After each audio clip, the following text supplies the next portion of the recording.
Matrimonyo. Bagamat isang kasunduan ng puso, diwa at isipan, pinag-isa ayon sa banal na kasulatan.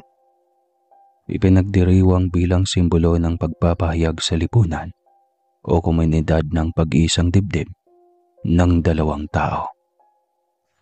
Sa iba ay pinakamahalagang parte ng buhay na hinding-hindi makakalimutan at siyang tatatak sa buhay ng isang sagradong mag-asawa. Subalit, paano kung ang pagpapakasal ay sapilitan? Dahil sa kasunduan ng mga magulang, kahit hindi magkatulad ang mundong ginagalawan. Matatawag kayang tahanan ang bahay kung saan magsasama ang dalawang nilalang na pilit pinag-isa. Gayong hindi konektado ang damdamin para sa isa't isa. Naisip ni Leandro na iyon ang tamang pagkakataon para ikasal ang anak sa dalagang anak ng bayaning kumpare na siyang nagligtas sa buhay ni Leandro noong kabataan pa nito. 5 taon lang ang batang si Leandro noon nang matipuhan ng isang nono. Napakagwapong bata naman ito. Iuuwi ko ito sa bahay ko. Masayang wika ng isang nonong si Ermen. Gumamit ito ng mahika upang pagandahin sa paningin ng bata ang lugar nito. Naging tagumpay si Ermen dahil sa labis na humanga ang bata sa magandang lugar na iyon. Nawala na sa isip ng batang si Leandro.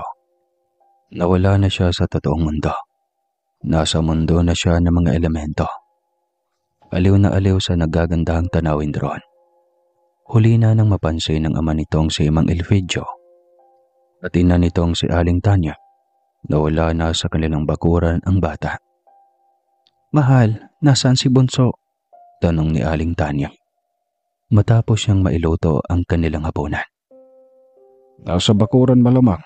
Alam mo namang mahilig maglaro yung si Leandro mag-isa. Sagot ni Mang Elpidio habang nawiwili pa rin sa panonood ng TV. "Nako naman, Fidio, ilang beses ko bang sinabi sa iyo na huwag mong hayaan na lumabas ng bakuran ang mga bata kapag dapit hapon na? Nasaan ang Kuya Larry niya?" Abay, nasa kwarto malamang nila. Nanonood ng cartoons. "Ikaw talaga, Fidio. Mabuti pa yung tandang mo. Alagang-alaga, yung anak mo. Hapon mo na nga lang mabantayan. Pinapabayaan mo pa." Reklamo ni Aling Tanya. Lumabas ito para hanapin ang bunso. Sumunod si Mang Elpidio na tahimik dahil nasa polsa sinabi ng asawa. "Wala dito si Leandro. Saan natin hahanapin ngayon?" Tarantang wika ni Aling Tanya. Kinabahan si Mang Elpidio. Inikot nito ng inikot ang buong bahay. Ngunit wala kahit anino ng anak. Imposibleng makalabas siya ng gate. Nakasarado pa rin naman. Saad ni Mang Elpidio. "Hanapin mo ng mabuti ang anak natin, Pidio. Hindi kita mapapatawad. Sakaling may mangyari hinding mabuti sa anak natin." Mas lalong nataranta at kinabahan si Mang Elpidio. Biglang naisip nito ang mataas na nuno sa likod ng kanilang bahay. Mabilis siyang umikot doon at tinawag ang anak. Ngunit sa kagustuhan ng nono na si Ermen na maangkin ang bata, ay tuluyan niyang isinara ang lagusan. Nang sa ganon ay hindi marinig ng bata ang boses ng ama. Samantalang, dahil sa pagsisigaw niya, ay isang tahanan ang nabulabog. Biglang lumitaw mula sa ilalim ng punong balete ang isang imahe ng lalaking maputi. Nakasuot ito ng magarang kasuotan na tila ba ay noon sa kapanahunan pa ng mga Kastila. May hawak itong isang espesyal at mamahaling tungkod na tila ay yari sa batong kumikinang. Kakaiba yun sa lahat ng tungkod na nakita niya. Lalo pa siyang nagtaka kung bakit ito may tungkod. Gayong napakatikas ng pangangatawan nito. Nasa kalagitaan pa lang din ang edad nito. Maputi, matangos ang ilong at ang mga mata ay maamo. Ngunit tila nakakatakot kung magalit. Mahaba ang tainga nito at ang ilalim ng ilong ay walang linya. Walang porma ang labi. ng hugis puso, bagkus ay diretso lang at sobrang nipis.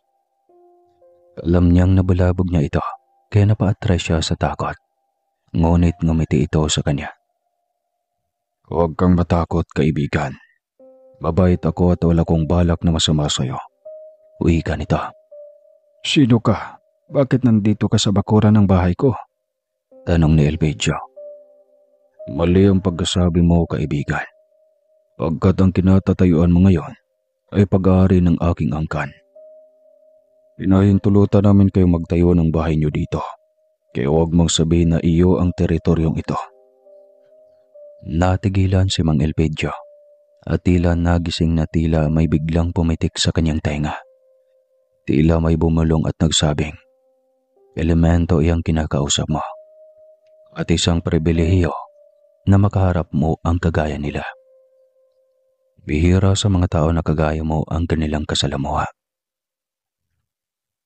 Bigla siyang nakaramdam ng takot at kaba. Napagtanto niyang hindi ordinaryong nilalang ang kanyang kaharap. Huwag kang matakot sa akin. Mabait akong nilalang. Nais kitang maging kaibigan. Katasahan mong kapag may nais kang hilingin, ay ibibigay ko. Hanggat makakaya ko. Litanya nito. Ganoon po ba? Kung ganoon, baka pwede mo akong tulungan, aking kaibigan. Ako si Elpidio, at kaya ako nandito ay hinahanap ko ang aking bunso. Biglaan na lang siyang nawala, gayong kalalabas lang naman niya ng bahay. Kwento niya rito. Ako si Adonis, kanang kamay ako ng hari. Isang kabalyero sa kaharian ng mga engkanto. Huwag kang mag-alala, ang anak mo ay tiyak na nasa paligid lang. Litanya nito. Talaga? Matutulungan mo ba ako mahanap ang anak ko? Oo naman. Tiyak na si Ermin na naman ang may pakana nito. Sinong Ermin? Tagang tanong ni Mang Elpidio. Wala siyang kakilala na ganong pangalan. Nakita mo ang punsong iyan. Diyan sa Ermin nakatira. Isa ba siyang nuno? Nakuha mo. Isa nga siyang nuno na mahilig mangolekta ng mga batang paslit. Ano? Paano ko mababawi ang aking anak? Ako ang bahala sa isang kondisyon. Basta ba payag ka na magiging magkaibigan na tayo? Oo naman, Adonis. Mabait ka naman sa akin. Salamat, aking kaibigan. Hayaan mo bukas ng umaga. Ibabalik ko sa iyo ang anak mo. Ako ang bahala kay Ermin. Wika nito. Gusto pa sana niya itong makausap, ngunit bigla na itong naglaho. Bakit bukas pa? Kung pwede naman ngayon, Adonis! Sigaw niya. Ngunit wala na. Hindi na ito sumagot pa. Pagbukas na ng pintuan ay sinalubong agad siya ng asawa. Oh, nasaan si Bunso? Tanong ng asawa nito. Nasa punso, mahal. Alanganin niyang sagot. Anong nasa punso? Nasa punso nga, mahal. Kinuha ng nuno sa likod ng bahay natin. Huwag mo akong mabiro ng ganyan, Elpidio. Hanapin mo si Leandro. Dahil kung hindi, sa labas ka matutulog kasama ang tandang mo. Hindi ako nagbibiro, mahal. Kinuha si Leandro ng nuno. Pero bukas na bukas din na maagang maaga ay isusuoli na siya ng nunong iyon. Nangako sa akin ang aking kaibigan. Kwento ni Mang Elpidio sa asawa. Mas lalong nagalit ang asawa nito. Nang gaming iyon hindi nakatulog si Aling Tanya. Halos hindi matigil ang luha nito sa sobrang pag-aalala sa anak. Si Mang Elpidio ay binabagabag ng konsyensya dahil sa kapabayaan. Sa pagod niya sa pag-iisip, hindi niya namalayan na nakatulog na pala siya. Ngunit pagising niya ay nasa bahay na nila ang batang si Leandro. Diyos ko, anak, salamat at nandito ka na. Sambit niya at hindi matawaran ang emosyon na naramdaman niya sa mga sandaling iyon. Maging ang pagluha sa harap ng mga anak at asawa ay hindi na nito napigil pa. Umalis na tayo dito, Elpidio. Ayaw ko nang manirahan dito sa inyong probinsya. Nakakatakot dito. Hindi ko akalaing totoo ang sinasabi nilang mga elemento. Mabuti na lang at ibinalik nila si Leandro. Kwento sa akin ni Leandro lahat at alam kong hindi nagsisinungaling ang bata. Litanya ni Aling Tanya. Biglang tila may bumulong kay Elpidio. Hindi mo pwedeng ilayo dito si Leandro. Dito lang ang anak mo. Kung hindi ay may mangyaring hindi maganda sa kanya. At hindi mo na naisin ang bagay na iyon. Halos umaalingaw-ngaw pa nga iyon sa kanyang pandinig. Kaya kinalabutan siya at mabilis na nagdesisyon. Uni-guni mo lang yung Tanya, mahal. Alagaan mo na lang sila. Pumunta ako maaga ngayon sa ating palayan. Kasi ngayon tayo magpapagapas. Huwag kang mag-alala. Mamamasyal tayo sa bayan kapag makabenta na tayo ng ating ani. Pangako ni Mang Elpidio. Hindi ko may bawa si Aling Tanya. Kung ayaw pumayag ng Mang Elpidio na umali sa bahay na iyon, ay naisip nitong itatakas na lang ang dalawang anak. Hinintay nitong makaalis si Mang Elpidio. Na makaalis na ito ay nagmadali na itong magbalot ng kanilang mga importanteng gamit na mag-ina. Pagkatapos ay nag-abang na ito ng tricycle sa kalsada, patungong bayan. Pagkarating sa paradahan ng bus, ay nagmadali agad itong sumakay doon. Nanay, paano po ang tatay? Tanong ni Leandro. Huwag niyo nang alalahanin ang tatay niyo mga anak ha. Susunod siya sa atin sa lungsod. Pangako ni Aling Tanya sa mga anak. Balisa ang ginang at hindi mapalagay. Hanggang sa umusad na ang bus. Hindi maintindihan ni Aling Tanya. Subalit pakaramdam niya ay parang ayaw niyang tumuloy. Ngunit isinawalang bahala niya iyon. Hindi pa man sila nangalahati sa biyahe nang biglang mawala ng preno ang sinakyan nilang bus. Sobrang bilis na mga pangyari. Halos hindi may tsura lahat ng pasahero. Mabilis na kumalat ang balita. Nakarating agad iyon kay Mang Elpidio. Ngunit baliwala lamang iyon sa kanya. Dahil hindi pumasok sa utak niya. Nakasama doon ang kanyang mag-ina. Nagulat na lamang siya nang tawagin siya ng mga isa sa mga manggagapas ng kanyang balay. Kuya Pedyo, tignan mo, sa balita, hindi ba't mag-ina mo ito? Hindi pa man niya nakita ay tila sinilaban na ang kanyang puwet at mabilis siyang narating ang kinaroroonan nito. Halos mawala ang tibok ng kanyang puso nang mapagsino ang kasama sa nakahilerang duguan. Tanya, mga anak. Sambit niya. Hindi na siya nag-aksaya ng oras at pinunta na ang pinangyarihan ng aksidente. Ngunit pagdating niya doon, ay wala na ang mga pasahero. Nadala na lahat sa ospital. Mukhang hindi naabot ang iba sa mga iyon. Kunti lang yata ang may pag-asang mabuhay sa lagay nilang iyon. Paani ng isang naroon. Babalik siyang bumiyahe patungo sa ospital ng bayan. Pagkarating doon ay mabilis na hinanap niya ang kanyang mag-iina. Isang masaklap na katotohanan ang sumalubong sa kanya.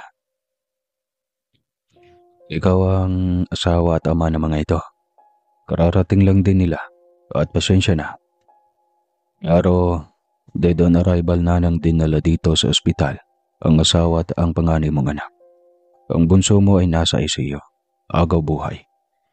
Ipanalangin mo na lang na mapagtagumpayan ng inyong bunso ang 72 oras na pagkakumatos. Dahil pag hindi siya nagising ay ipagpauman ninyo po. Ngunit wala na siyang pag-asa pang mabuhay. Halos pagsakluban ng langit at lupa sa Mang Elpidio dahil sa pangyayaring iyan. Bakit? Bakit sa akin nangyayari ito? Umiiyak niyang sambit habang nakaluhod sa harap ng kanyang mag-ina. Habang nasa morgue ang mag-ina niya, ay umuwi na muna siya. Walang idaya kung ano ang kanyang gagawin. Ang tanging sa utak lang niya ay kontakin ng kaanak niya at ng kanyang asawa. Tila hindi niya alam kung ano ang silbi ng kanyang buhay sa mga sandaling iyon. Kung may patutunguhan pa ba, gayong wala na ang kanyang pamilya. Si Leandro na lang ang naiwang pag-asa niya. At kung pati ito ay mawawala pa, tiyak, tuluyan ng mawawala ng direksyon ang buhay niya. Biglang sumagi sa kanyang utak ang tungkol sa kaibigang engkanto. Nagmadali mo na siyang umuwi at tila may nabuhay na pag-asa sa kanyang puso nang maalala ang kaibigang elemento. Pagdarating sa bahay ay diretso siya sa likod at tinawag agad ito. Kaibigang Adonis, alam kong naririnig mo ako ngayon. Parang awa mo na. Tulungan mo ko. Sigaw niya. Wala pang isang minuto nang tawagin niya ito, ay agad naman itong lumitaw sa kanyang harapan. May kailangan ka ba sa akin, Elpidio? Adonis, nag-aago buhay ang anak ko ngayon sa ospital. Para mo ng awa.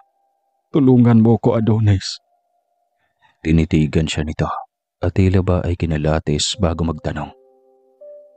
Anong may paglilingkod ko sa iyo, kaibigan? Tanong nito.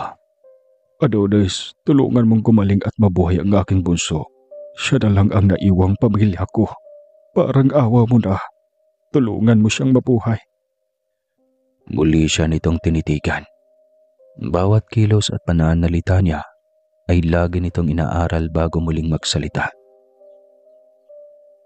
Tutulungan ko siyang mabigyan ng pangulawang buhay sa isang kondisyon.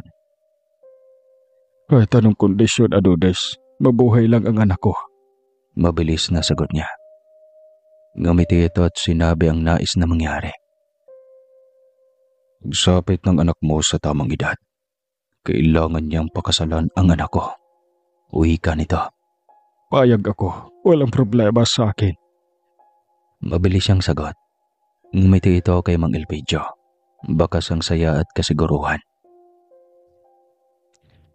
Huwag kang mag-alala. Hindi naman siya tunay na engkanto. Nasa lungsod siya ngayon at ang ina niya ay isang tao.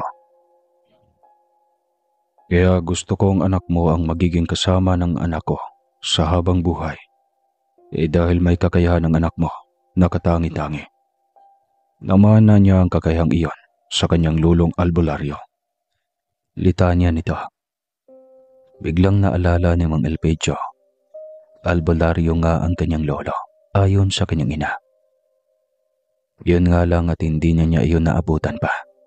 Pero malaking bagay iyon para sa kaligtasan ng kanyang anak. At yun nga, tuluyang gumaling si Leandro. At lumipas ng ilang mga taon. Fast forward tayo. Lumipas ang mahabang panahon. Nagulat na lang si Leandro nang mabasa ang kanyang sinumar para sa kasal. Tay, ano ito? Gulat na tanong ng binata. Kakatapos lang niyang makapasa ng lisensya niya bilang ininyero. Tapos bigla na lang siyang ikakasal sa isang babae na hindi man lang niya naging nobya. Ang punto ko kung bakit nais kong pakasalan mo si Betena ay upang masiguro kong nasa mabuti siyang mga kamay. Matanda na ako. Hindi ko alam kung kailan ako mawawala sa mundong ito, anak. Alam mo ang tungkol sa kwento ng buhay mo, Leandro. Pagbigyan mo na ako, anak. Alam mo kung gaano kahalaga sa akin ang isang usapan. Litanya ni Mang Elpidio. Halos 2 dekada na ang nakaraan. Mula noong milagrong nabuhay si Leandro. Mula sa bingit ng kamatayan. Ngayon ay isa na siyang matikas at tunay na magaling na ininyero. Noong namatay ang ina ni Beneta ay, sa pangangalaga rin ni Mang Elpidio lumaki, ang batang si Betena. 10 taon lang ito nang kunin ni Mang Elpidio. Ayon na rin sa utos ni Adonis. Simula nung mapunta sa kamay niya ang bata, ay namuhay sila ng marangya dahil na rin kay Adonis. Kaya hindi magawang mahalin ni Leandro si Betena, ay dahil maraming kareduhan simula pa lang noong kabataan nito. Gaya ng pakikipag-usap nito sa mga hayop at kung minsan ay sa mga tanim. Ingay ni Leandro sa dalaga ay isang baliw. Pagkatapos ng kanilang kasal, ay inuwi na agad ni Leandro si Betena sa iniregalong bahay ng ama nito. Ngunit ang ipinakitang ugali ni Leandro para sa asawa ay hindi pa rin maayos. Walang kaalam-alam ang ama ni Leandro sa ipinakitang ugali niyang hindi mabuti para sa asawa. Hindi dahil kasal tayo, ay pwede mo nang pakialaman ang buhay ko. Hayaan kita at hayaan mo rin ako sa lahat ng gusto ko. Kasal tayo sa papel, ngunit malaya tayo sa isa't isa sa mga gusto nating gawin. Maliwanag ba? Tanong ni Leandro sa asawa. Matapos ang kanilang kasal at habang nakahiga sa kama para magpahinga. Walang honeymoon, wala lahat. Tila walang espesyal na nangyari sa buhay nila. Tila isang pabigat si Bettina sa kanya at walang kaligayahang mababaka sa mukha niya sa ating magkasalubong sila o sa tuwing uuwi siya galing ng trabaho. Madalas pang ang lasing siya. Ngunit laging ginagawa ni Bettina sa kanya ay pinupunasan siya nito ng malinis na bimpo gamit ang maligamgam na tubig at pagkatapos ay nilalagyan siya nito ng polvo. Isang gabi, lasing na lasing siya. Dating gawin ni Bettina, nilinis siya nito. At dahil sa sobrang kalasingan niya, ay sumuka siya sa balikat nito. Alam niyang lasing siya pero hindi niya makalimutan nang tila lumutang siya sa ere ng nakahiga. Pagkatapos ay naramdaman na lamang niya ang kanyang katawan na nakababad na sa bathtub. Pagkatapos ng ilang sandali ay lumutang na ulit at patungo na naman sa kama. Ilang sandali pa ay nakahiga na siya sa kama at pinatutuyo na ni Bettina ang kanyang katawan. Pagkatapos ay sinuotan ng damit. Tila nagtutulog-tulugan lang siya. Kahit alam niya kung ano ang nangyayari sa kanya. Hanggang sa tuluyan na siyang nilamon ng antok. Samantalang komportabling natulog si Bettina sa tabi ng lasing na asawa. Tinitiis lamang niya ang lahat ng bigat ng kalooban. Kahit masakit, alam niyang siya lang ang nagmamahal sa kanyang asawa. Umaasa siyang balang araw ay matutunan rin siya nitong mahalin. Na matanggap nito ang kawerduhan niya at nang hiwagang bumabalot sa kanya. Maging siya ay hindi alam kung saan galing ang taglay niyang kapangyarihan. Basta na lang niya itong nagagamit, lalo na sa ting nasa panganib siya. Wala ring makasagot dahil wala na ang kanyang ina. At wala siyang ideya tungkol sa kanyang ama. Magtatapos na rin siya ng kolehiyo. Huling taon na niya sa kursong commerce. Kaya madalas siyang ginagabi ng uwi. Ayos lang dahil kung gabi na siyang umuwi, masuli namang umuwi ang kanyang asawa. Kaya wala siyang dapat na ipag-alala. Isang gabi, habang naglalakad siya sa tahimik at madilim na kalsada, ay may naramdaman siyang kakaiba. Tila may nakasunod sa kanya. Ngunit sa ting lilingon siya ay walang tao. Hanggang sa bigla na lang may tumakip sa kanyang bibig. Hindi alam na Bettina kung saan siya kumuha ng lakas at mabilis niya itong napasubsob sa lupa. Tila ba kakampi niya ang hangin sa mga oras na iyon. Bigla na lang kumidlat ng malakas at hindi niya alam kung bakit parang galit ito sa taong nais gumawa ng masama sa kanya. Napakalapit nito sa kanya ngunit ito lang ang tinamaan ng kidlat. Tumulsik ito sa malayo at sa takot niya na baka siya ang sisisihin sa nangyari sa lalaki, ay iniwanan niya ang lugar na iyon. Nataranta siyang tumakbo pauwi ng kanilang bahay. Hindi niya alam kung paano nakapasok ang lalaking iyon sa subdivision. Gayong may gwardiya namang nakabantay sa entrance ng subdivision. Samantalang hindi mapalagay si Leandro dahil alas 8:30 na ng gabi ay hindi pa nakauwi ang asawang si Bettina. Dapat ay kanina pa ito nakauwi. Dati na ba siyang ginagabi ng uwi? Galit na tanong ni Leandro sa kanyang sarili. Ngayon lang yata siya hindi lasing na umuwi at hindi niya alam kung anong pumasok sa utak niya, kung bakit tuminaw siya sa araw na iyon. Tinawagan niya sa cellphone ng asawa. Ilang beses niyang sinubukan na maidial ang numero nito. Ngunit wala man lang itong balak na sagutin ang kanyang tawag. Mas lalo siyang nagwawala. Hindi niya alam kung bakit sobrang nag-aalala siya kay Bettina sa mga oras na iyon. Tila nagkakaroon na siya ng pag-aalam ngayong ginabi na ito ng uwi. Ilang sandali pa ay biglang bumukas ang pintuan. Nagkabli si Leandro malapit kung saan naroon ang switch ng ilaw. Kanina pa siya sa dilim kaya aninag niya ang kanyang asawa na dahan-dahang humakbang papalapit sa kanya.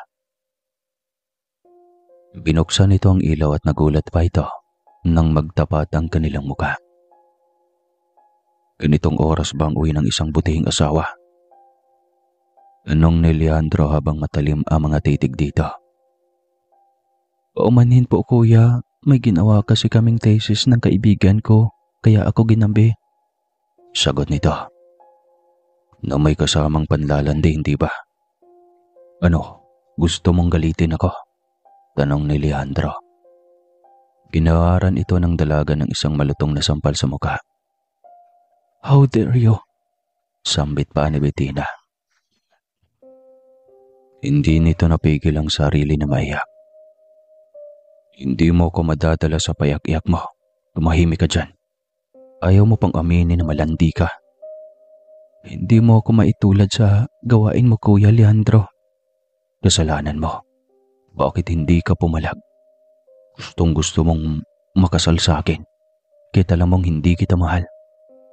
Siniksik mo ang sarili mo sa akin. Kaya pagdusahan mo ang desisyon mong ito.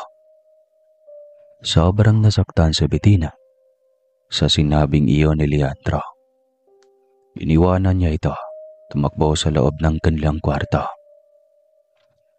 Ayaw niya niyang makipagtalo pa dito. Dahil siya lang din ang iiyak sa huli. Biglang nakonsensya si Leandro. Hindi nakapagapunan si Bettina dahil inaway niya. Gusto niya itong suyuin ngunit tatubili siyang gawin iyon. Sa huli ay tinungo na niya ang kusina at ininit ang pagkain naroon. Inakyat niya ang pagkain sa kanilang kwarto upang makapaghapunan na ang asawa. Pasensya na, sambit niya. Nakatagilid patalikod si Bettina sa kanya. Kaya hindi niya nakita ang reaksyon nito. Hindi rin ito sumasagot, kaya malamang ay nagalit ito ng sobra sa kanya. Dinala na kita ng hapunan, Bettina. Alam kong gutom ka at pagod, kaya kumain ka na. Mahinang wika niya sa asawa. Kainin mo yan mag-isa mo. Baka mamaya isumbat mo pa yan bilang serbisyo mo sa akin. Mabuti nang wala. Para kang bata, Bettina. Kahit anong mangyari, kailangan mo pa rin kumain. Matigas na utos niya sa kanyang asawa. Talaga? Isa ayaw ko. Mas mabuti na ring mamatay na ako para wala nang pabigat pa sa buhay mo. Wala naman akong sinabi na pabigat ka sa buhay ko, diba? Bakit mo ko ginagawa ng isyo? Ako pa ang maisyo. Hindi nga yata kita kilala, Kuya Leandro. Maling-mali ang pagkakilala ko sa iyo. Ganoon pa rin ako kung sa paano mo ko nakilala noon, Bettina. At bakit kuya pa rin ang tawag mo sa akin? Hindi mo ko kuya dahil asawa kita. Sa papel lang yun. Hindi sa totoong buhay. Hindi nga patas dahil ang sabi mo, walang pakialamanan. Ako, isang beses lang ginabi halos papatayin mo na. Ikaw ba sinaway ko? Dahil gabi-gabing lasing at halos sa ating gabi na kong umuwi. Hindi nakaimik si Leandro. Ila napahiya sa sarili. At hindi niya maintindihan ang sarili. Kung bakit bigla na lang ay nag-aalala na siya. Sa babaeng noon pa man, ay mainit na ang kanyang ulo. Dahil napakawerdo nito. Simula ngayon, gagawin ko ang mga bagay na ginagawa mo para patas tayo.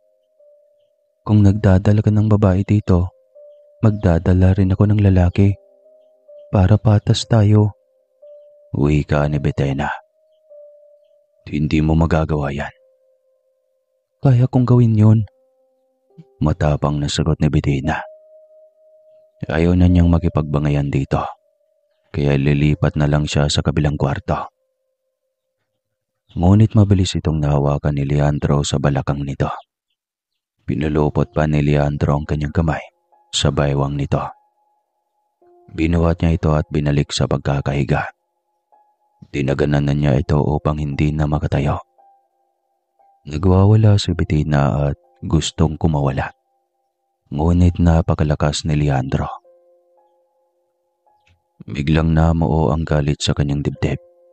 Ramdam ni Bettina ang pamumuno ng enerhiya sa kanyang loob. Tila inipon niya iyon, at ilang saglit pa ay bigla niyang tinulak ang binata. Sa sobrang lakas ng pagkatulak niya ay biglang tumilapon si Leandro. Sa dingding ito tumama. Nagulat si Bettina sa kanyang nagawa. Hindi niya inasahang makakaya niya itong itapon sa dingding. Agad niya itong nilapitan at hinipo ang katawang tumama sa dingding. Ang kaninang nakangiwi sa sakit na si Leandro ay biglang tila naging normal na ulit at mabilis itong bumangon mula sa sahig. Tila ba walang may nangyari. Pasensya na, hindi ko sinasadya. Nung ori ka ba talaga ng nilalang Bettina? Bakit ramdam kong hindi ka tunay na tao? Napakawardo mo. Kaya ba hindi mo ko magawang mahalin? Hindi ko rin alam. Wala akong alam sa tunay kong pagkatao. Nito. Umiling lang ito at mabilis siyang iniwanan mag-isa sa kwarto. Parot pa rito si Bettina. Hindi na niya maintindihan ang sarili. Ang daming kakaiba sa kanya na ngayon lang niya unti-unting nadiscover. Kanina ang kidlat na tumama sa lalaking nais gumawa ng masama sa kanya. Ngayon naman ay mismong si Leandro ang naibato niya sa dingding. Saan naman niya hinugot ang ganong lakas na enerhiya? Kinabukasan, nagising siya mag-isa sa kama. Mabilis siyang tumayo at tinungo ang banyo. Nahuhuli na siya sa klase. Dahil sa sobrang pag-iisip ay inumbaga na siya ng tulog. Marahil ay nasa opisina na rin si Leandro. Dahil lagi naman tong umaalis ng umaga at walang paalam. Patungo na siya sa campus at malapit nang makarating nang tumunog ang kanyang cellphone. Napakunot ang kanyang noo nang makitang galing iyon kay Leandro. Agad niyang binuksan ang mensahe nito. Sabay tayong mananghalian mamaya. Susunduin kita sa campus. Mas lalo siyang nagtaka. Hindi man lang ito natakot at nagalit sa kanya matapos niya itong maitapon. Nagtaka lang siya kung bakit hindi ito nabalian ng buto. Kitang-kita niya ang pagngiwi nito dahil sa sakit. Ngunit nang haplusin niya ang parting tumama sa dingding, ay biglang naging maayos ang reaksyon ng mukha nito. Habang iniisip ang magiging sagot, ay wala sa sariling naitipan niya na may mahalagang lakad siya, kaya hindi pwede. Tila nakaintindi naman ito, kaya hindi na ito maling nag-reply.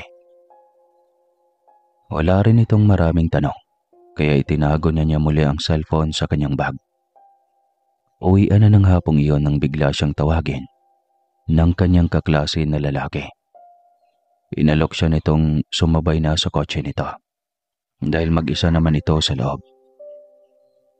Sige na Bettina, dadaanan lang din naman ang bahay mo, kaya walang problema. Pamimilit pa nito. Nako, wag na Cesar. Isa pa ay, sanay naman na akong mag-commute. Wag mo na akong alalahanin pa. Tanggi niya rito. Ngunit nagpupumilit ang binata. Hinila pa siya nito palapit sa kotse na nakaparada sa kanilang harap. Nayayamot siya at magpapatianod na sana. Ngunit mabilis siyang hinawakan ni Leandro sa kanyang kaliwang kamay.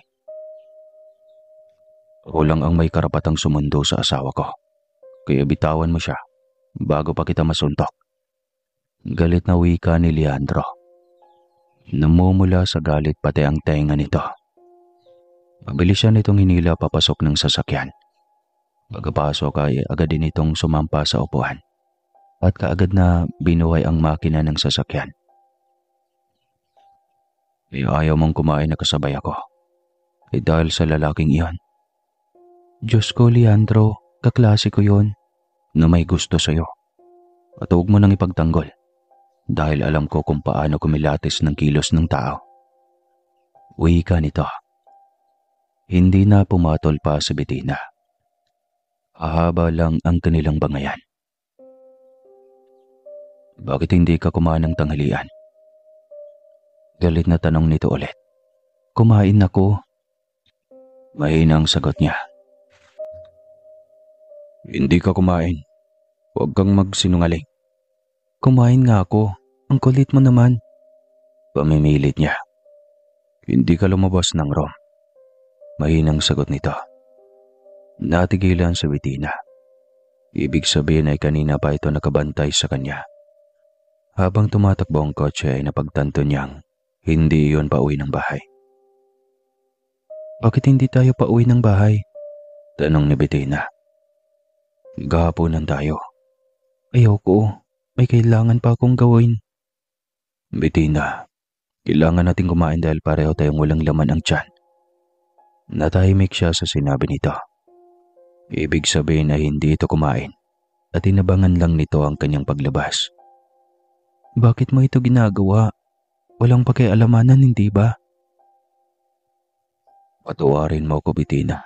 Babawi ako sa iyo. Nito. Tumahimik na lamang siya. Hindi alam kung ano ang magiging reaksyon. Napasok sila sa isang restaurant nang sinalubong sila ng ilang staff. Kinuha agad ang kanilang order at mabilis din yung naihain para sa kanila. Agad niyang nilantaka ng pagkain na nasa kanyang harapan. Tahimik lang din si Leandro habang kumakain.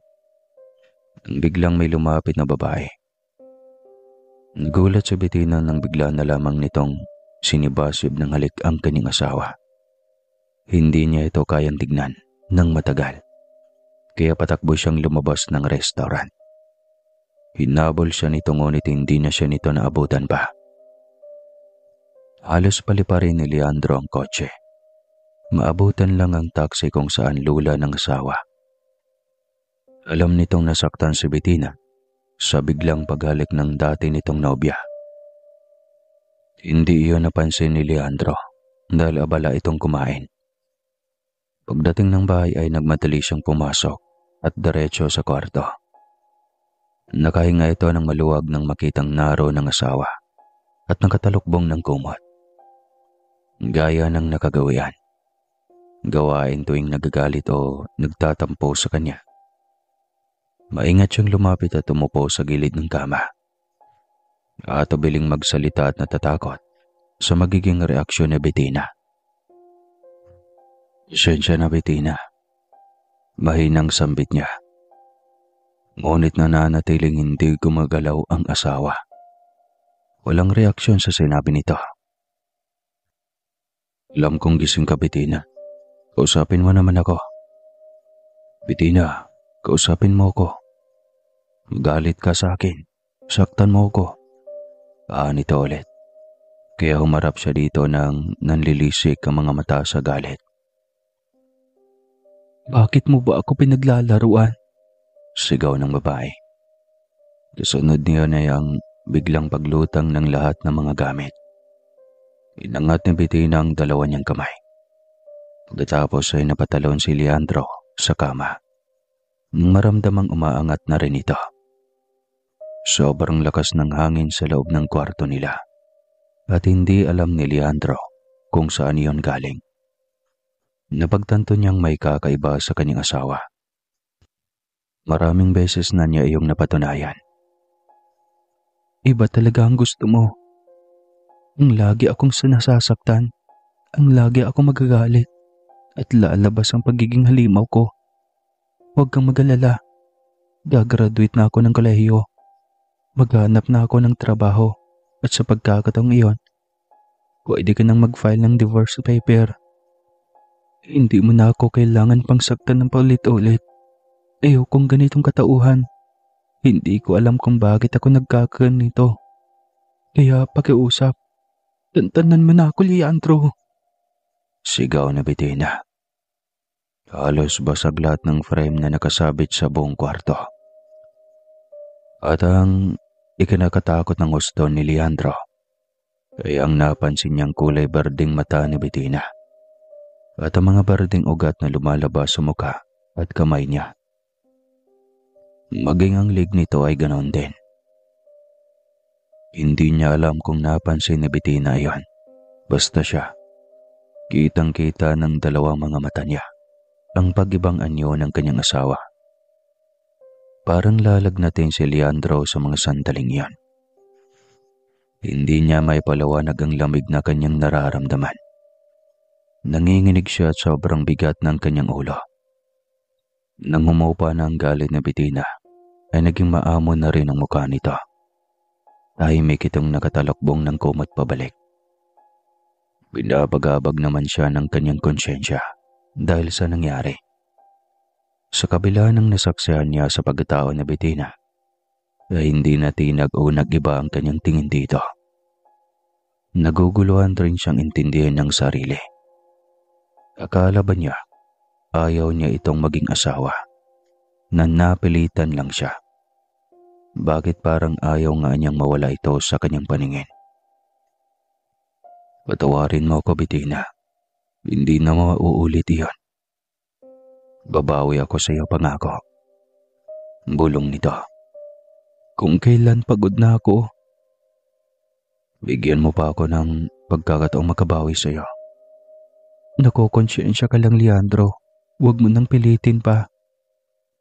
Hindi na rin kumibo pa si Leandro. Masyadong na magulo ang lahat. Hindi na nito alam kung ano ang tamang desisyon. Kinabukasan, nagising si Bettina na mag-isa sa kama. Alanganin na para maganda ng almusal. Nililigo na lamang siya para makaalis patungong campus. Naiinis siya dahil hindi man lang siya ginising ni Leandro. Ngunit hindi niya inasahan na sa pagbaba niya ng hagdan ay sasalubong sa kanyang asawa para dalhin siya patungong kusina. Hindi mo na kailangang gawin to, Leandro. Isa pa ay kailangan ko nang umalis. Mahuhuli na ako. Kumain ka na muna sandali. Ihatid naman kita sa campus. Hindi makapaniwala si Bettina na gagawin nito ang ipinangako nitong pagbawi sa kanya. Hinayaan na lang din niya ito. Katapos kumain na hinatid na nga siya nito sa kanyang eskwelahan. Tahimik siyang lumabas ng kotse at hindi na rin siya nagpaalam at nagpasalamat dito. Mag-ingat ka, Bettina. Susundin kita mamaya. Pahabol nito. Hindi siya sumagot, ngunit lihim na napangiti habang nakatalikod dito. Tila kinilig siya sa mga ipinapakita nito ngayon sa kanyang pag-aalaga. Tanghalian nang nagkayaan sila ng ilang kaibigan niya na sa isang fast food chain. Kasama si Cesar na noon pa gustong manligaw sa kanya. Nahiya siyang sabihin na kasal siya. Lalo at sabi ni Leandro ay sa papel lang sila kasal. Kaya tinago niya ang kanilang singsing. Naglalakad silang sabay ni Cesar nang biglang bumulaga sa kanilang harapan ang asawang si Leandro. Hindi napaghandaan ni Bettina ang biglang pagsugod nito. Ito na naman, tanong ni Leandro. Huwag kang bastos, kaklase ko lang si Cesar. Kaklase? Pero laging nakadikit sa'yo. Sino ka ba? Singit ni Cesar. Hindi mo ako kilala. Taas na kilay na tanong ni Leandro. Nga ka ba? Magtatanong nga ba ako kung kilala na kita? Galit na sagot ng binata. Tatadyakan sana ito ni Leandro. Ngunit mabilis na hinarang ni Bettina ang sarili. Leandro, tama na. Sinabi ng tigil na eh. Galit na bulyaw na Bettina. Nagpantig ang tenga ni Leandro sa galit. Nakakuyom ang kanang kamao at gustong masuntok ang kaharap na binata. Hinawakan nito ang kamay ni Bettina at inakay papunta sa kotse. Ipinasok ito sa loob at pagkatapos ay tahimik silang nakaupo doon. Si Leandro ang bumasog ng katahimikan. Bettina, ginagawa kong lahat para makabawi sa'yo. Hindi na kailangan. Sinabi ka na, di ba? Makikipaghiwalay na ako sa'yo matapos ang pag-aaral ko. Pero hindi ako papayag. Akin ka lang, Bettina. Hindi ako papayag na mapunta ka sa lalaking iyon. Hindi.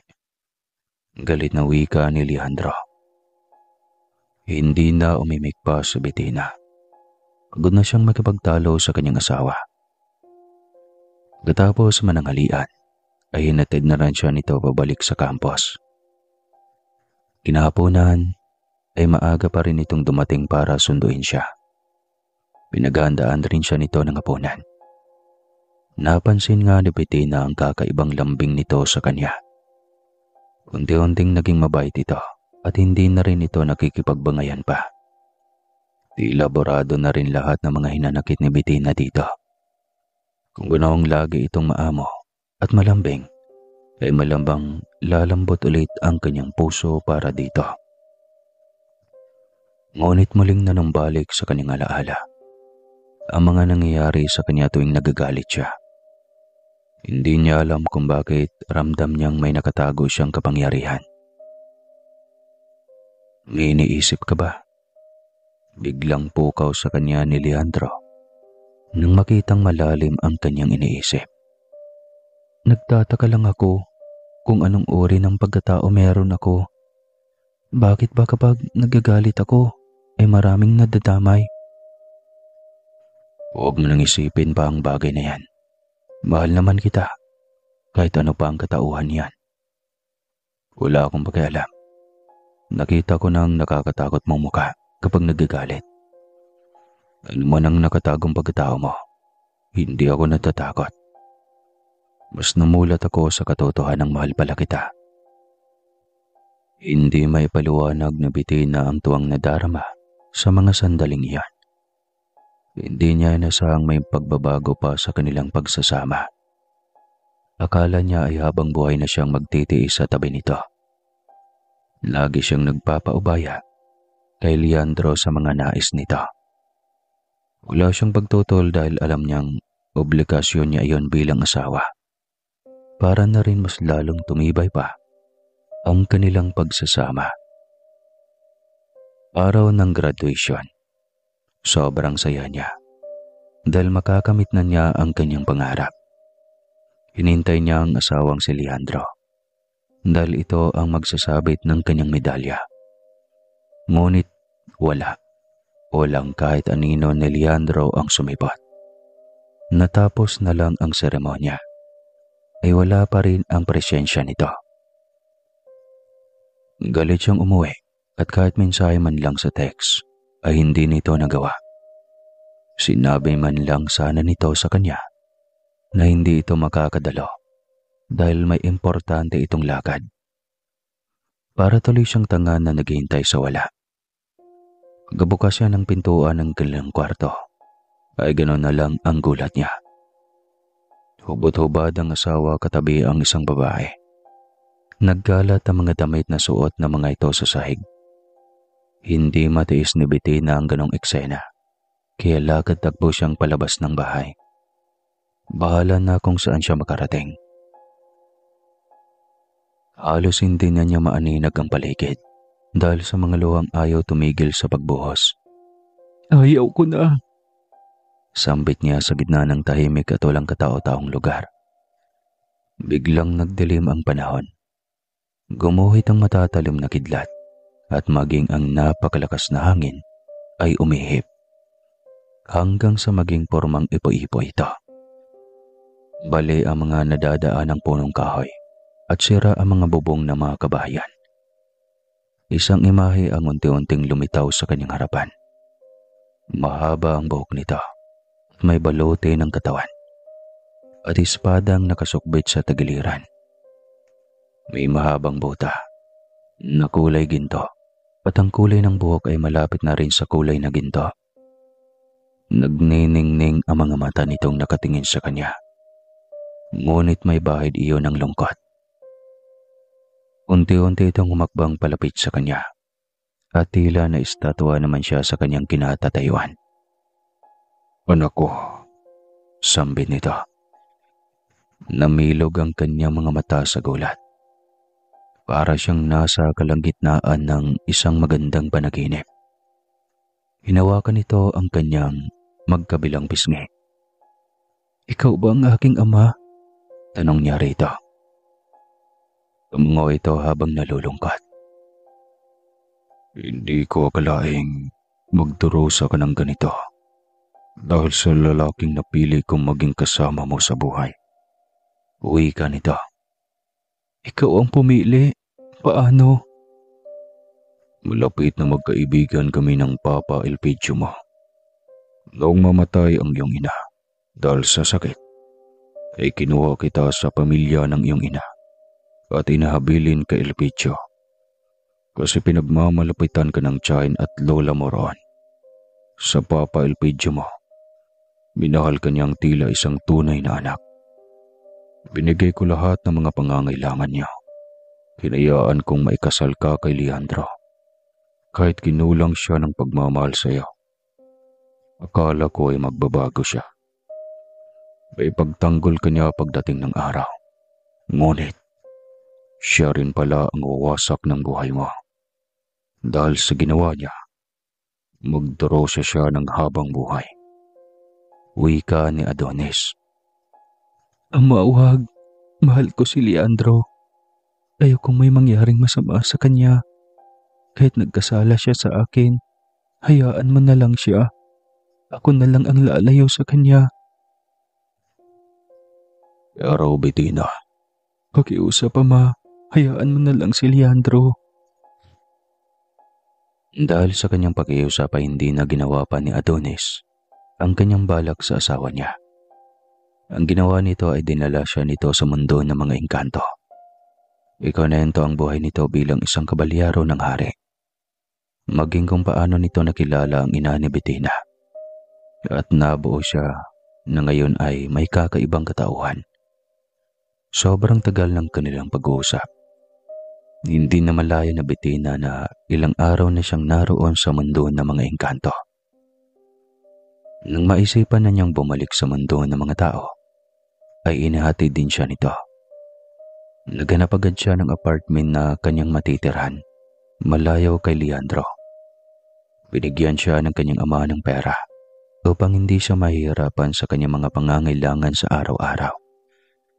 Ngunit ayaw niyang iasa ang buhay sa kanyang ama sa kabila ng kanyang natuklasan. Maghahanap pa rin siya ng trabaho. Isang bangko ang nasagap niya sa isang web na naghahanap ng teller. Agad siyang nag-apply doon. Sobrang tuwa niya nang matanggap niya ang mensahe nito sa kanyang email. I-schedule ng kanyang interview kinabukasan. Kaya maaga siyang gumayak para puntahan ang nasabing kumpanya. Habang naglalakad sa hallway, hindi niya inasahan ang kanyang nakasalubong. Bettina, anong ginagawa mo rito? Takang tanong ni Cesar sa kanya. Interview ko ngayon. Nag-a-apply akong teller. Ganoon ba? Tatawagan ko ang HR. Hindi na kailangan ng interview. Training na agad. Ha? Oo. Kumpanya ito ni Dad. Nandito ako para mag-training din. Sa akin niya ipapasa ang posisyon bilang CEO. Wika ng binata. Talaga naman. Paghahanga ng dalaga. Halika na. Magmerienda muna tayo para pasasalamat kasi may trabaho na tayo. Tumawa siya at agad na nagpasalamat. Sumabay na siya rito dahil kumakalam na rin ang kanyang sikmura. Hindi siya kumain sa pagmamadali. Ayaw niyang mahuli lalo na at interview iyon. Isang buwan siya nag-training at saktong regular na siya sa trabaho. nang madiscover niyang buntis siya.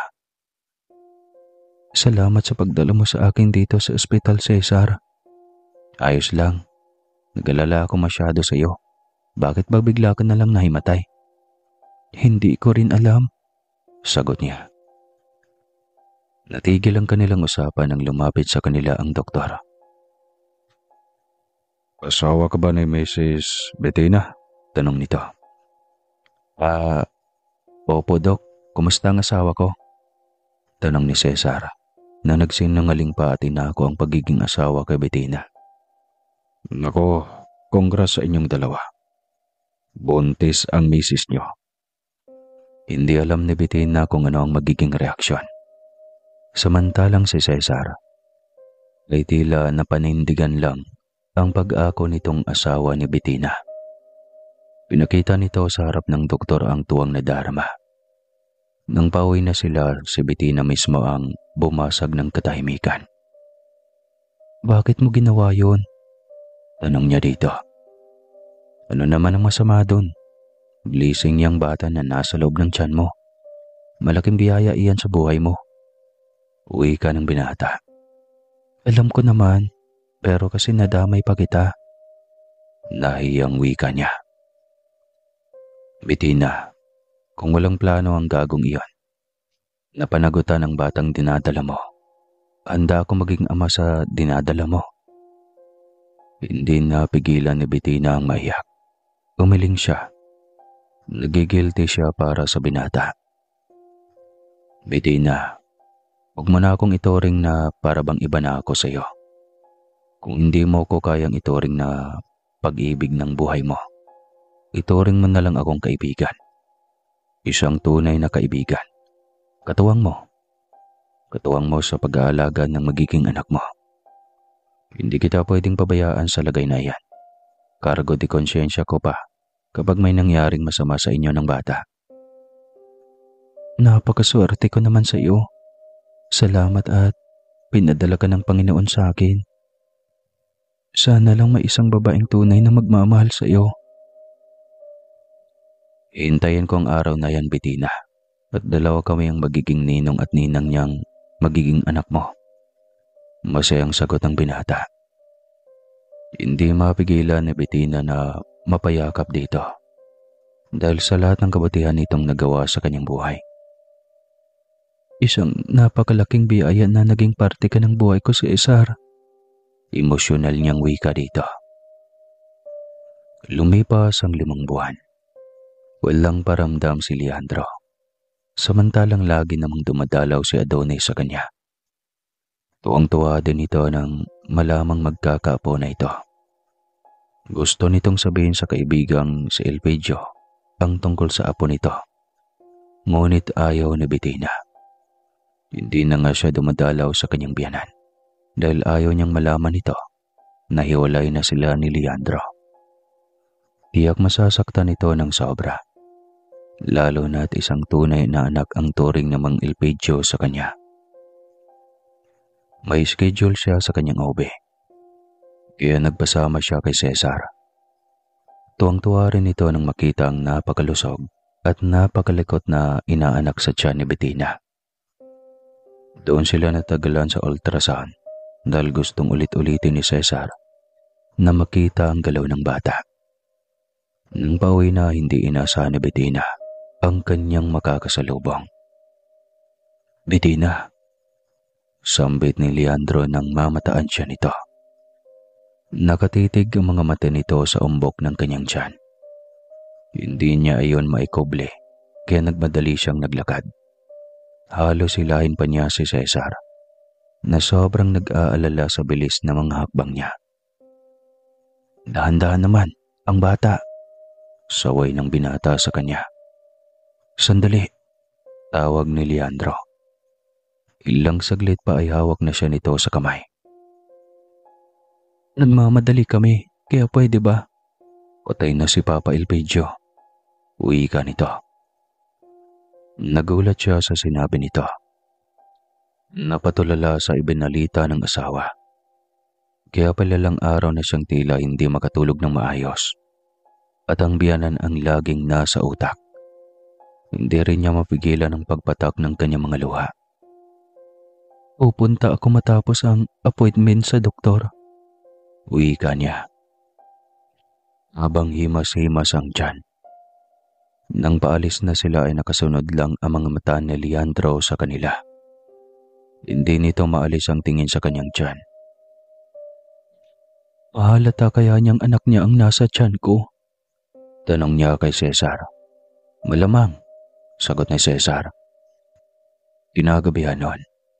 Nakatayo si Leandro sa harap ng kabaong ng ama nang lumapit si Bettina. Nilingan nito ang asawa at inilalayan. Ramdam nito ang mahirap na pagkilos dahil sa malaking umbok ng tiyan. Ano bang ikinamatay ni Papa? Tanong agad ni Bettina. Kasalanan ko ang lahat. Kasalanan ko kung bakit siya namatay. Galit na sambit ni Leandro. Anong ibig mong sabihin? Inatake sa puso si Papa nang malaman niyang hiwalay na tayo. Pumunta siya sa bahay at hinanap ka. Hindi na ako nakapagsinungaling dahil ilang araw siyang tumira sa bahay. Naghihintay ng iyong pag-uwi. Ang gago ko, Bettina. Patawarin mo ko. Umagulgol na kwento ni Leandro. Napagulgol na rin siya habang sapo ang tiyan. Kaya hinawakan siya ni Cesar at tinalalayan mula sa likod. Alanganing humawak sa kanya si Leandro. Natatakot itong baka ikagalit niya. Tigilan mo na ang pag-iyak. Hindi maganda para sa baby mo ang may stress. Saway ni Cesar. Nagtaka si Leandro sa sinabi ni Cesar. Anak mo, hindi anak natin. Sa utak niya. Biglang lumakas ang kanyang kutob. Tiyak siyang ang batang nasa sinapupunan ni Bettina ay sa kanya. Pagkatapos ng libing ni Mang Elpidio, ay nagpatid na si Bettina kay Cesar. Gusto sana ni Leandro na siyang maghatid. Ngunit tiyak siyang hindi ito papayag. Malaki pa rin ang galit nito sa kanya dahil sa naging kasalanan niya na siyang hindi naman niya sinadya. Tahimik na lamang niyang sinundan ang kotse ng mga ito. Binagtas ang napakahabang highway. Tumigil ang kotse sa harap ng isang apartment. Hinintay niya makaalis si Cesar bago siya pupunta para makausap ng masinsina ng asawa. 3 katok ang kanyang ginawa bago bumukas ang pinto. May nakalimutan ka ba, Cesar? Tanong ni Bettina.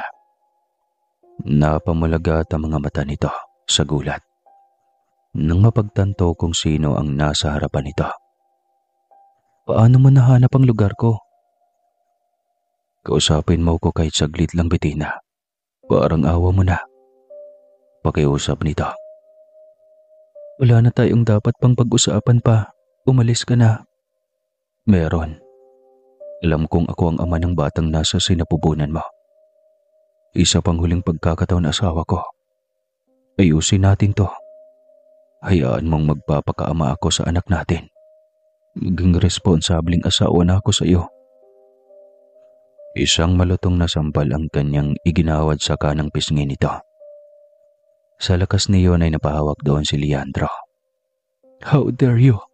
Pagkatapos ng paulit-ulit na pagwasak mo ng aking puso, pagdurog ng aking pagkatao, pagkawala ng tiwala ko sa sarili, isa pang chance ang hinihiling mo.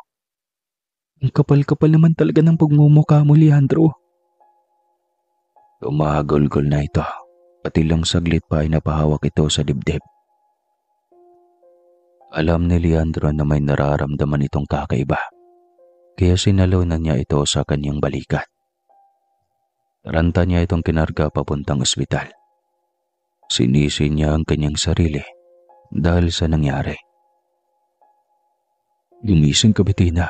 Parang awa mo na. Pausal niya habang papuntang ospital. Halos paliparinan niya ang kotse sa sobrang pag-aalala. Road pa rito siya sa labas ng ospital. Hindi mapalagay dahil hindi pa rin lumabas ang doktor na sumuri sa asawa. Ngunit ilang sandali pa ay sa wakas, lumabas na rin ang doktor. Agad itong sinalubong ni Leandro. Dok, kumusta ang asawa ko? Ikaw ang asawa? Opo, Dok. Pagpahingahin mo siya. Overfatigue siya at makakasama yun sa batang dinadala niya. Sa ngayon ay okay na siya. Ihintayin na lang nating magising. Litanya ng doktor. Nagpasalamat siya dito at pumasok na kung saang room nilagay ang asawa. Todo bantay siya kung kailan ito magising. Hinawakan niya ang kamay nito. Hindi niya yon bibitawan hanggat hindi ito magigising. Ilang sandali pa ay idinilat na nito ang mga mata. Kaya sobrang tuwa niyang hinawakan ang mukha ng asawa. Kumusta ang pakiramdam mo, asawa ko? Tanong niya. Napabuntong hininga lang sa Bettina at iniiwasan ang kanyang tingin. Alam niyang galit ito sa kanya. Ngunit hindi siya nawawala ng pag-asa. Kailangan niyang ipakita sa asawa na sobra-sobrang pagsisisi niya sa kanyang nagawa. Gusto ko nang umuwi, Leandro. Sabihin mo sa doktor na uuwi na tayo. Pero kailangan pang i-monitor ang lagay ng ating anak. Hindi mo ito anak. Huwag mo nang ipagkait sa akin ang ating anak, Bettina. Alam ko, ramdam ko na siyang bunga ng ating pagmamahalan. Hindi na umimik pa si Bettina. Ayaw nito makipagtalo sa kanya. Isang buong araw siyang na-confine bago pinayagan ng doktor na makalabas. Siniguro muna ng OB nito na stable ang lagay ng bata. Habang binabagtas ang kahabaan ng kalsada, ay nipagtanto ni Bettina na hindi pa uwing apartment ang usad ng sasakyan. Papunta ito sa kanilang bahay. Bababa mo na ako, Leandro. Pero kailangan na kitang uwi sa bahay. 3 linggo na lang at manganganak ka na. Kailangan mo nang may makakasama palagi. Napabuntong hininga na lamang ito. Napagtanto din itong tama ang kanyang sinabi. Pagdating sa bahay ay maingat siya nitong inalalayan pababa ng kotse. Sinalubong sila ng babaeng may edad. Kakapasok pa lang nito dahil sinadya itong i-hire ni Leandro. Dahil plano talaga niyang iuwi ang asawa para maalagaan. Manang amor, pakayain na lang ng pagkain para sa amin ni Ma'am Bettina mo. Ilagay mo na lang sa podre, manang. Babalikan ko lang matapos ihatid ang mamo sa taas. Utos ni Leandro. Samantalang tahimik pa rin si Bettina. Kahit lihim na napapuri sa effort ng asawa. Agad siyang bumaba nang maipahiga na si Bettina ng maayos. Kinuha nito ang podre at nagmadaling bumalik.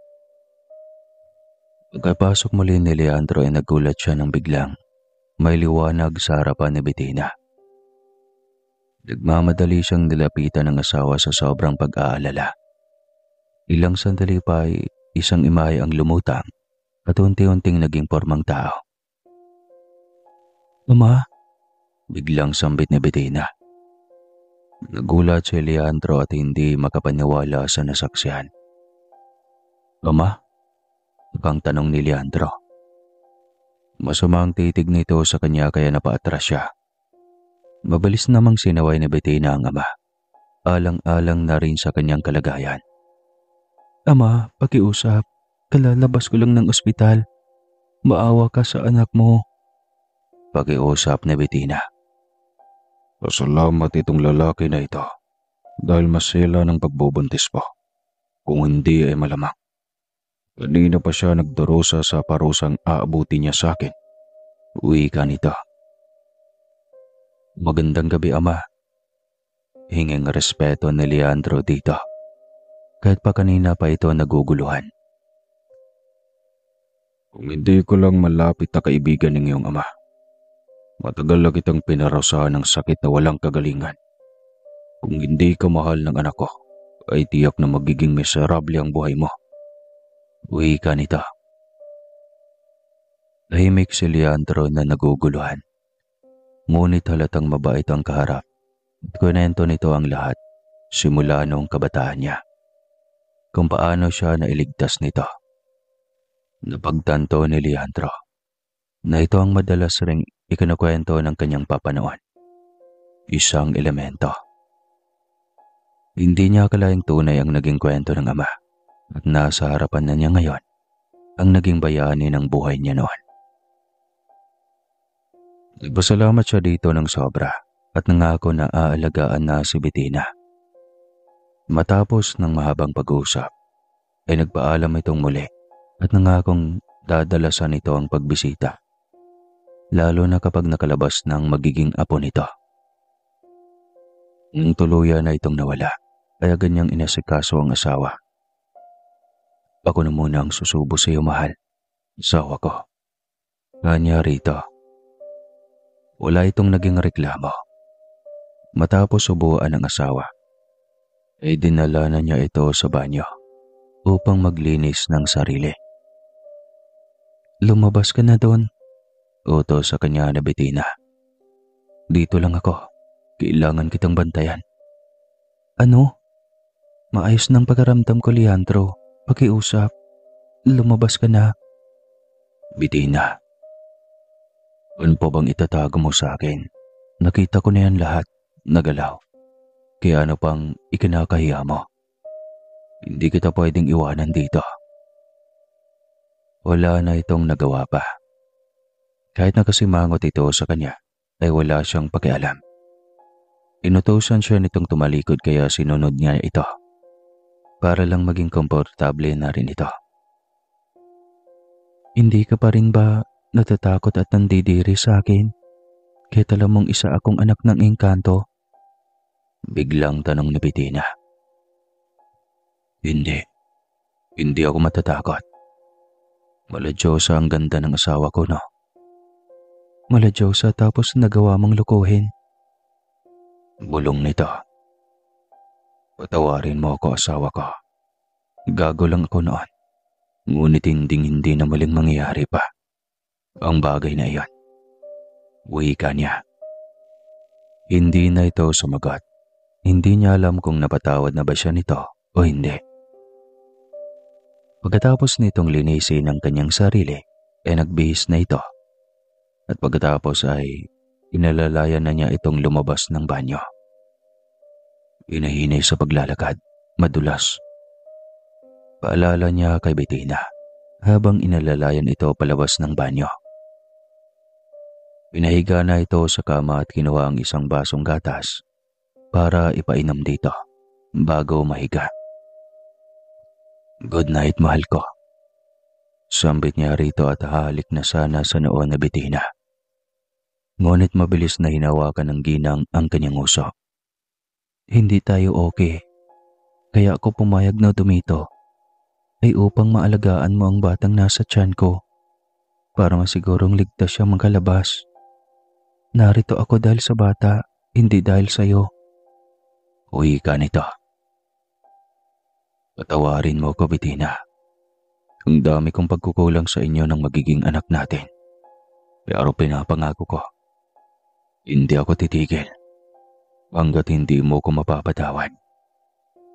Hindi ko sasayangin ang huling pagkakataon na ibinigay mo sa akin. Hindi sumagot si Bettina.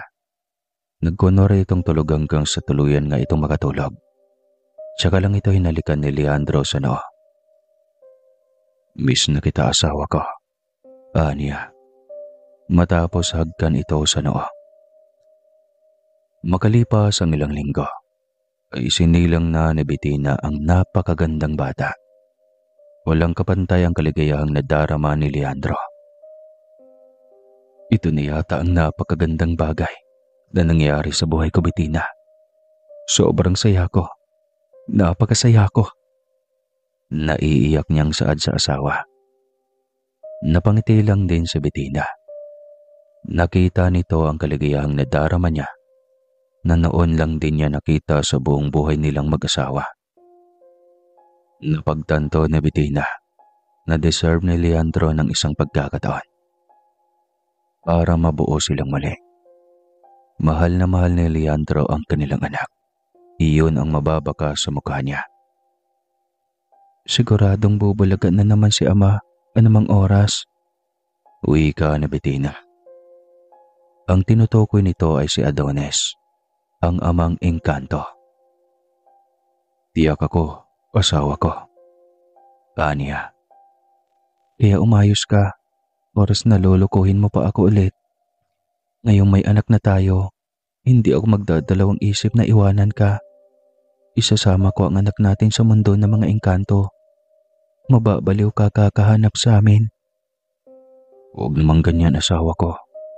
Baka kapag may konting tampuhan tayo, tatago ka na agad doon. Huwag ganun. Reklamo niya. Kaya nga ayusin mo, kasi naman sinasabi ko sa'yo, mababaliw ka na talaga at tutuhanin ko talaga ang bagay na yun.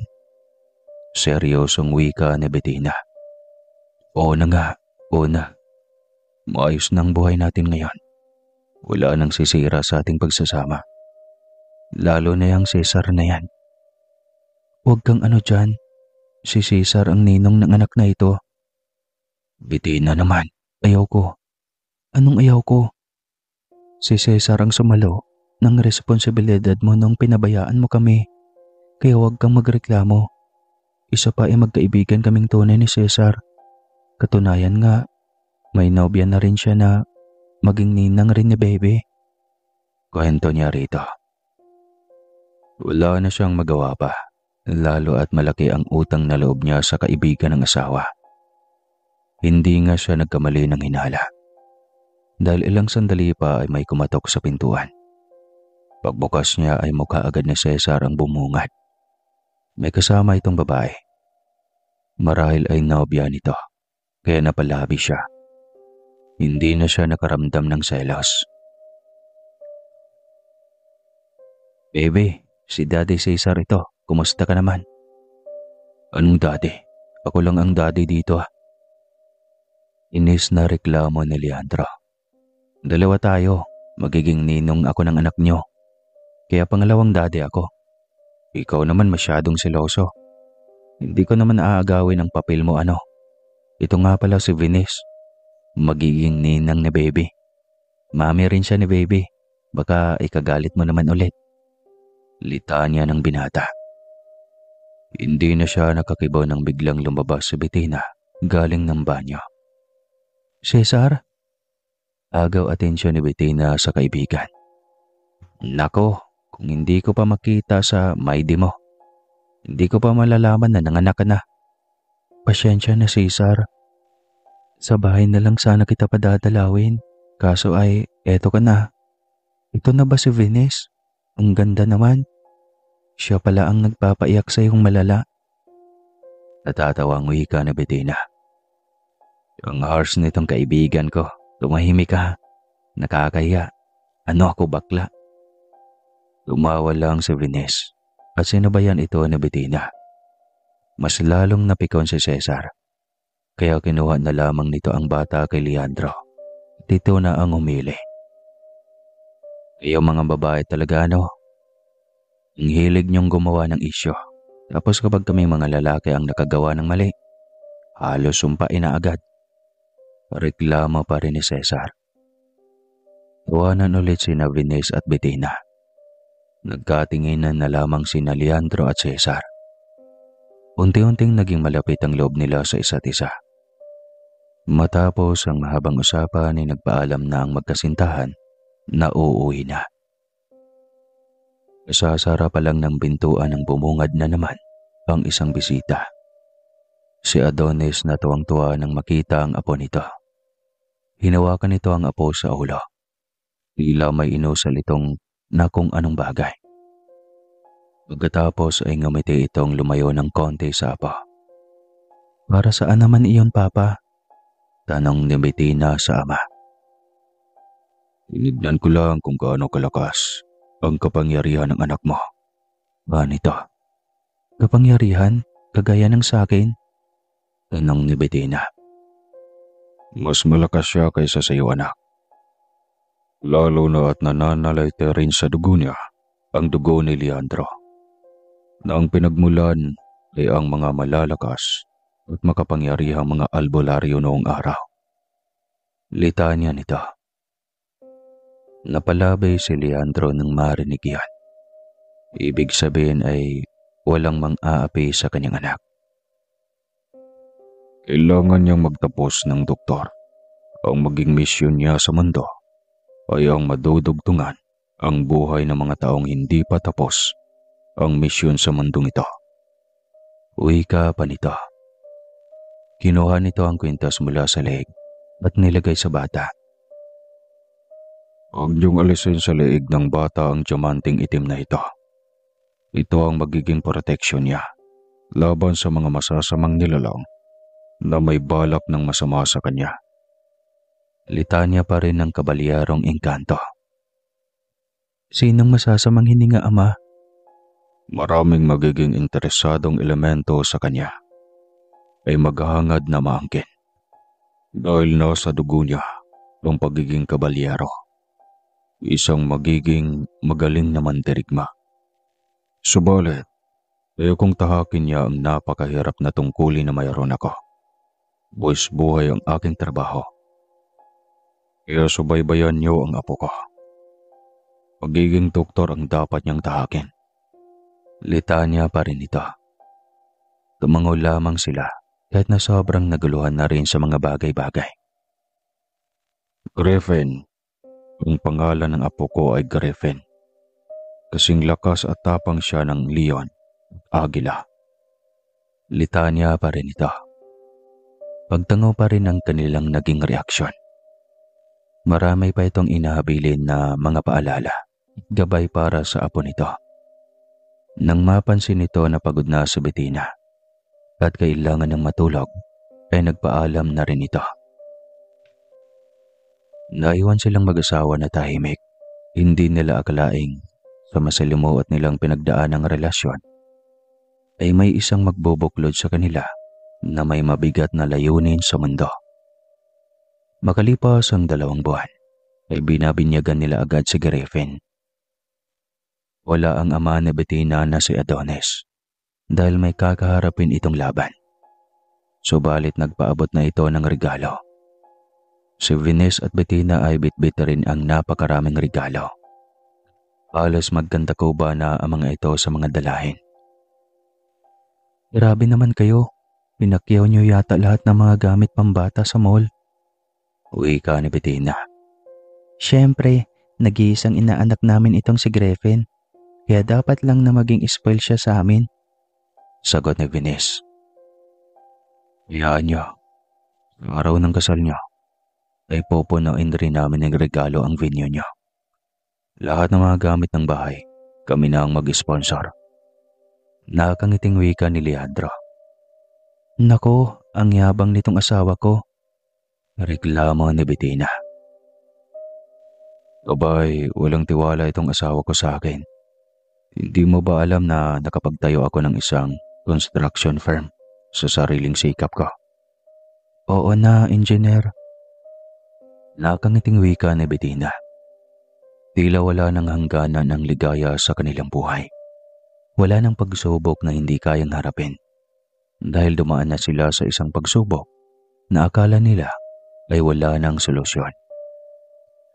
Matapos ang seremonya, ay diretso na sa reception area.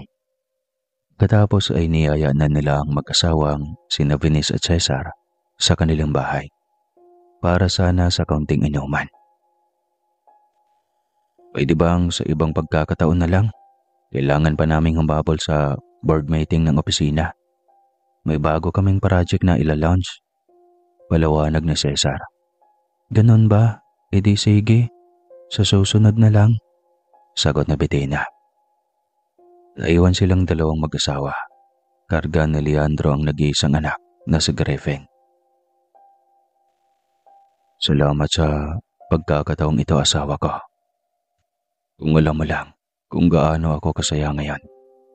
Sana lang napatawad na rin ako ni Papa Elpidio. May himig lungkot na sambit ni Leandro. Bakit hindi? Tiyak akong kaya natin pinagdaanan ng bagay na iyon ay dahil gusto ng Panginoon na patatagin ang ating pagsasama, sagot ni Bettina. Simula pagkabata ni Leandro ay puro pagsubok na ang kanyang kinakaharap. Kaya hindi na siya matitinag pa kung anuman ang pagsubok pang darating sa kanilang mag-asawa.